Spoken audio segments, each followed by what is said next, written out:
बिस्मिल्लाहिर्रहमानिर्रहीम। अस्सलाम वालेकुम नाज़रीन, आप देख रहे जेके अर्ली न्यूज़। मैं हूं आपके साथ आपका मेज़बान माजिद सलाम। नाज़रीन किराम, आप सब इस बात से बखूबी वाकिफ होंगे कि कल जब डिलिमिटेशन की रिपोर्ट आई तो कई चेहरे उदास तो कई चेहरे पर खुशियां नजर आ रही है। आखिर डिलिमिटेशन होने के बाद क्या कुछ होगा और क्या नुकसानात इससे और फायदा अगर होगा तो वो चेहरे उदास क्यों है। बहरहाल इस हवाले से हमारे साथ बात करने के लिए मौजूद है नेशनल स्पोक्सपर्सन जहांगीर साहब। उनसे मजीद बात करेंगे कि डिलिमिटेशन होने के बाद क्या आप इस बात से मुतफिक है या आपके चेहरे पर भी वही नाराजगी है। बहरहाल सबसे पहले जहांगीर साहब, आपका खैर मकदम है जेके अर्ली न्यूज़ में। अस्सलाम वालेकुम वरहमतुल्लाह। जहांगीर साहब, जैसे कि आपको पता है कि कल डिलिमिटेशन की रिपोर्ट आई, तो जिस तरह से काफी जो शोर गुल देखने को मिला है हर जगह, तो कई ऐसे चेहरे जो हमने देखे कि खुश नजर आ रहे हैं। क्या वाकई में नेशनल कॉन्फ्रेंस इस बात से खुश है, इस रिपोर्ट से खुश है कि डिलिमिटेशन की रिपोर्ट जो आई है, जिसे हम कहेंगे कि अगर हम कुकरनाग एक कॉन्स्टिट्यूंसी थी, इसको अब मिटा दिया गया, कॉन्स्टिट्यूंसी का नाम ही नहीं रहा है। नागाम के 2 हिस्से हो गए, सागाम के 2 हिस्से हो गए, लारनू कॉन्स्टिट्यूंसी बनाई गई। अगर हम शांगस की बात करेंगे, वतुसु की बात करेंगे, वो भी अब लारनू कॉन्स्टिट्यूंसी में आ गए। क्या आप इस बात से मुत्तफिक हैं? देखिए माजिद साहब, सबसे बड़ी बदकिस्मती हमारी है वो ये है कि जो हमारी रीजनल पार्टियां हैं, काश वो इस डिलिमिटेशन रिपोर्ट आने से पहले नेशनल कॉन्फ्रेंस का साथ देती तो आज ये हाल देखना नहीं पड़ता हमारे लोगों को। नेशनल कॉन्फ्रेंस वाहिद एक जमात है इस जम्मू कश्मीर की जिन्होंने सिरे से ही इसको खारिज किया था। जब डिलिमिटेशन प्रोसेस शुरू हुआ यहाँ पे, तभी से हमारे कायद फारूक साहब ने, हमारे एमपीज ने इसके खिलाफ रिपोर्ट डाली। और बदकिस्मती ये थी कि हमारे साथी जो रीजनल पार्टी अपने आप को कश्मीरी कह रहे हैं, जो अपने आप को बड़े ईमानदार और वफादार कश्मीर के कह रहे हैं, उन्होंने कहा कि नेशनल कॉन्फ्रेंस झूठ कह रहा है, नेशनल कॉन्फ्रेंस से साथ दिया। और आज उनको साफ दिखता है जो लोग उनका साथ देते थे। आप अपनी कॉन्स्टिट्यूंसी की बात कर रहे हैं कि हमारा नागाम, यहाँ के हमारे एक वक्त के एमएलए साहब हुआ करते थे, तो आज उनकी कॉन्स्टिट्यूंसी का, उनके गांव का हाल देख लीजिए। उन्होंने अपने आप को रिजर्व रखने के लिए अपने गांव के 2 हिस्से करवाए। आप खुद अंदाजा कीजिए, कश्मीरी तो कश्मीरी है, उसकी शिनाख्त इन जलजलों से नहीं बदलेगी। इससे पहले एक जलजला आया था इस कश्मीर को कि महाराजा हरी सिंह ने इसको खरीदा था, वो वक्त भी नहीं रहा। उसके बाद इस पे पाकिस्तान ने हमला किया, कबाइल रेड किया, वो वक्त भी नहीं रहा। कश्मीरी की शिनाख्त बदलने वाली नहीं है। इसकी डेमोग्राफी अगर आज बीजेपी वालों ने बदली तो इस बात पे हम बहुत नाराज है। हमारी पार्टी क्या, कश्मीर का बच्चा बच्चा इस पे नाराज है। ये दफा 370 से कहीं ज्यादा गुना खतरनाक है। तो हम यही मोतिबाना अपील करते हैं गवर्नमेंट से, खासकर डिलिमिटेशन कमीशन से, कि हमारी इसकी ओपिनियन समझिए, इसकी जो यहाँ पे ये एतराजात है वो समझ के कि अगर आपको एसटी एससी करनी है, उसमें हमारा कोई एतराज नहीं है। हमारा रैंक एसटी हो जाता तो खुशी खुशी से, गुजर लोग भी हमारे ही भाई है, वो हमारे साथ रहते हैं, वो हमारा पार्ट है, क्यों नहीं वो उठेंगे, उनका भी हक बनता है। बट उन्होंने जो डेमोग्राफी हमारी चेंज की, हमारी शिनाख्त खत्म की। देखो, शांगस कॉन्स्टिट्यूंसी, उसका नाम ही नहीं रहा। ब्रेंग कुकरनाग यानी कि कुकरनाग, जिसको शेखुल आलम ने कहा है ब्रेंगो सोनसुन प्रेंग, यानी कि वो सोने का प्रेंग इस बेगैरत हुकूमत ने खत्म करके लारनू कॉन्स्टिट्यूंसी नाम रखा। ये बड़े अफसोस की बात है, बड़े अफसोस की बात है। जंग साहब, जिस तरह से उम्मीदें खड़ा थी नेशनल कॉन्फ्रेंस की, आपको लगता है कि अब उम्मीदें टूट गई? अब उम्मीदें नहीं रही है जो उम्मीदें रख कर खड़े हुई थी नेशनल कॉन्फ्रेंस। लेकिन जब ये दिल्ली मिशन की रिपोर्ट कल आई, आपको लगता है कि नेशनल कॉन्फ्रेंस अब उम्मीदें छोड़ रहा है? नहीं नहीं, वो बात नहीं है। नेशनल कॉन्फ्रेंस इंशाल्लाह पुरअज़्म है, रहेगा और करके दिखाएगा इंशाल्लाह। हमारी सीट ब्रैंक कुकरना की रहेगी, होके रहेगी। लारनू चाहे इसका नाम रखे, ये गावरन चाहे इसका नाम रखे, या एहलन गढ़वोल रहे, हमें उसे कोई लेना देना नहीं है। डिलिमिटेशन की इस डेमोग्राफी चेंज करने से नेशनल कॉन्फ्रेंस खौफजदा नहीं है। बट जो लीडर हमारे साथ आया था, हम इस पे परेशान है कि जो एक लीडर, एक शख्सियत हमारे साथ आई थी, सईद तौकीर साहब, बड़े होनहार थे, बड़े होशियार थे, कानूनदान थे। तो हम उस बात पे परेशान हैं कि हमें ये अफसोस है कि वो हस्ती हमसे छीनी गई। इन्होंने ये किया कि ऐसी ऐसी हस्तियों को हम पीछे रखें। तो अब ये बात नहीं है कहीं कोई आएगा 4 दिन की चांदनी फिर अंधेरी रात, वो लीडर जो आए कल चले जाएंगे, ऐसा वो नहीं होने वाला है। इंशाल्लाह इंशाल्लाह इंशाल्लाह there is always National Conference. इंशाल्लाह इंशाल्लाह हम करके दिखाएंगे।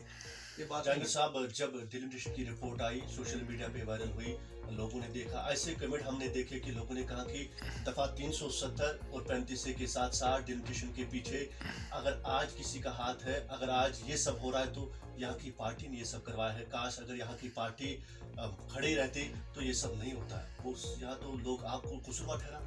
देखिए भाई, माजिद साहब, सबसे बड़ी बात यह है कि शेखुल आलम ने बहुत अच्छी बात कही थी कि सरिये समहाउ एक से रजलमहाउ अद कौन राय है खानगांव।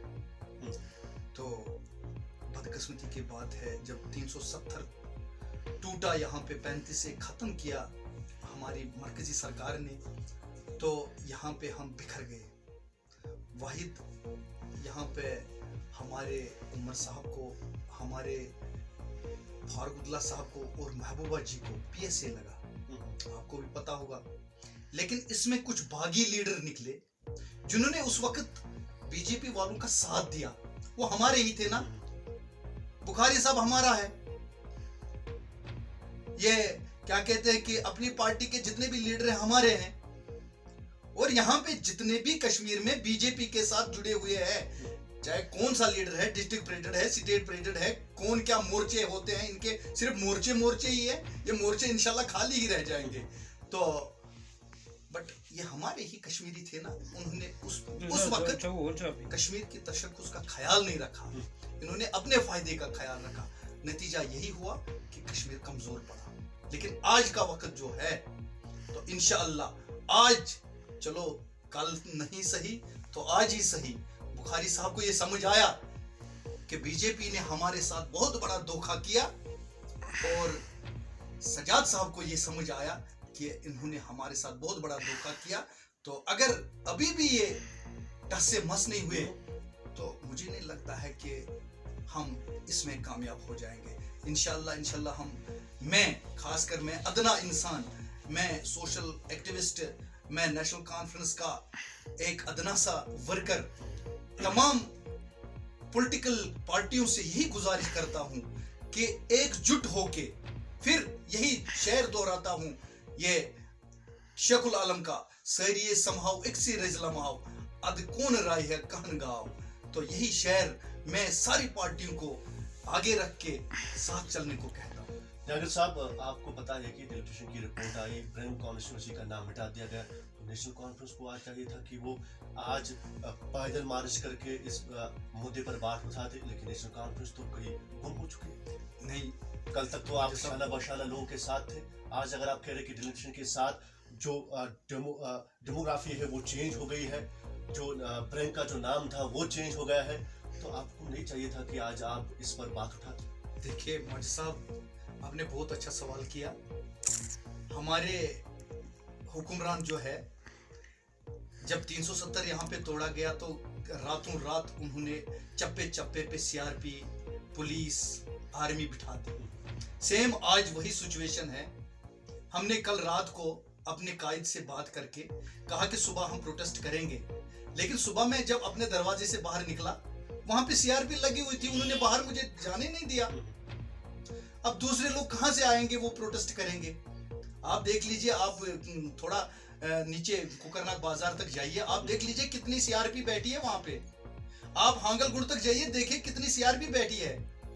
तो प्रोटेस्ट करनी थोड़ी छोटी बात थी, लेकिन जो इन्होंने इंतजामात किए हमारा वो प्रोटेस्ट रुकाने का। आपने इससे पहले भी हमारा एक प्रोग्राम था उधर नवाई सुबह में, तो हम यहाँ से जा रहे थे, तो जो ही हम पांता चौक में पहुंचे, वहां पे पुलिस वालों ने हमें रुकाया, कहा कि आपको कहाँ जाना है, प्रोटेस्ट करने जाना है। हमें उस दिन 370 और डिलिमिटेशन के खिलाफ प्रोटेस्ट करना था। सारी जमातें, पीडीपी, नेशनल कॉन्फ्रेंस इकट्ठे रखा था पीएजीडी वालों ने, तो उन्होंने हमें वहां जाने से मना किया, रोका, वापस मोड़ा।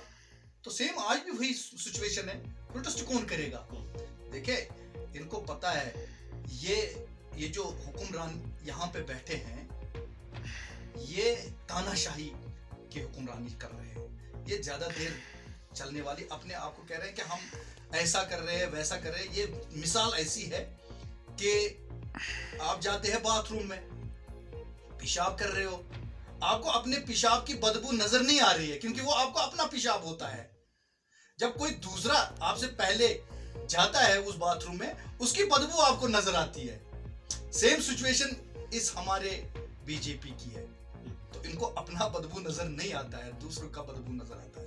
जी जहांगीर साहब, आखिर पर आपसे सवाल किया जाएगा, क्या नेशनल कॉन्फ्रेंस अब डिलिमिटेशन के साथ ही जो रिपोर्ट कल आई उसके साथ खड़ी रहेगी या उसके हवाले से प्रोटेस्ट में निकलेगी? देखिए माजिद भाई, किसी भी सूरत में ना इससे पहले हम साथ थे और ना आज की बात है। हम इसके खिलाफ इंशाल्लाह पूरी जद्दोजहद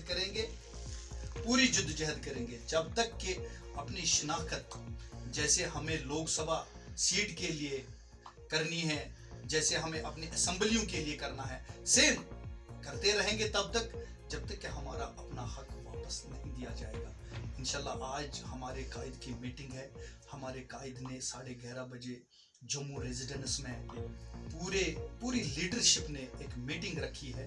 तो देखते हैं वहां कौन सा संदेश आता है हम छोटे वर्करों के लिए। तो इंशाल्लाह वो करने के लिए हम तैयार हैं। बात करने के लिए आपका बहुत बहुत शुक्रिया। बहरहाल नाज़रीन, हमारे साथ बात करने के लिए मौजूद थे नेशनल कॉन्फ्रेंस के सुपर पर्सन जहांगीर साहब, जिन्होंने डिलिमिटेशन पर बात उठाई थी कि कल जब डिलिमिटेशन की रिपोर्ट आ गई, न सिर्फ नेशनल कॉन्फ्रेंस इस बात पर नाखुश है, बल्कि जितने भी यहाँ पर पार्टियां हैं सब नाखुश है। क्योंकि खास तौर पर अगर हम ब्रन कॉन्स्टिट्यूंसी की बात करेंगे, ब्रन कॉन्स्टिट्यूंसी का जो नाम था वो मिटा दिया गया है, अब लारनू कॉन्स्टिट्यूंसी को नया नाम दिया गया है। बहरहाल क्या कुछ देखने को मिलेगा आने वाले वक्त में, वो तो आप तक भी पहुंचाएंगे। फिलहाल के लिए दीजिए मेरा कैमरे पर्सन तांत्रिक शफीक और मुझे माजिद सलाम को इजाजत। अल्लाह ने के बाद।